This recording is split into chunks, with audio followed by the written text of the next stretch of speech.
Now in our circle we've done one round where we did 12 stitches. Then we did a round number 2 where we put 2 stitches in each stitch below, so we have 24. Now we're going to go ahead and chain 3 and it will count as our first double crochet. 1, 2, 3. Alright, in the very next chain over I will put 2 double crochet. 1, 2. I say chain, I should be saying stitch, it just looks like a chain. Now, then we just do 1 in the next chain, or stitch, looks like a little chain top. Then we do 2 in the next stitch. 1, 2. Okay. Then we do 1 in his neighbor, and you begin to see the pattern. Then we do 2.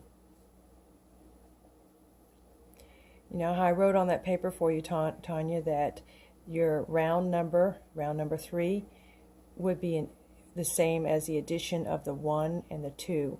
1, 2, 3. And do it again. It's kind of like a dance. 1, and then a double. 2, 3.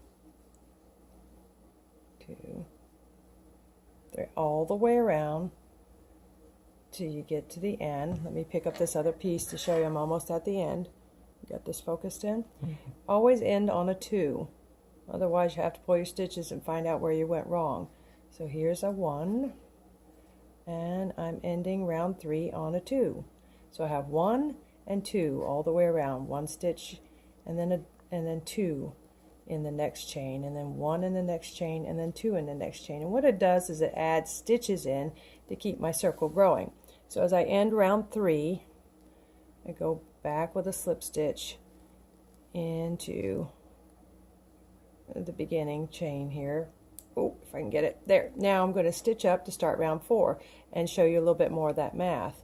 1, 2, 3 counts as my first stitch, and then I do into the next available stitch I do 1 double crochet. So now I've got 1 and 1, 1 and 1, and now I'm going to put 2 in this one. Now you'll see I have 4 stitches for round 4. 1, 1, 2. And we'll repeat that again.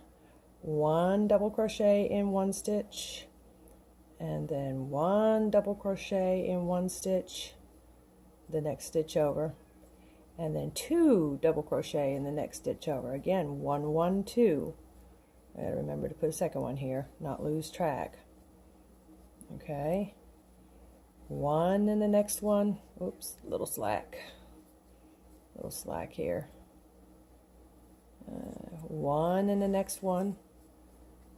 That's a 2 count so far, and then finish it off with a double. 3 and 4. You have a double, which is 2 double crochet in 1 stitch now in every single round. Every round you go, whatever number it is, say you have the number 5, you're going to have a single, a single, a single, and then a double.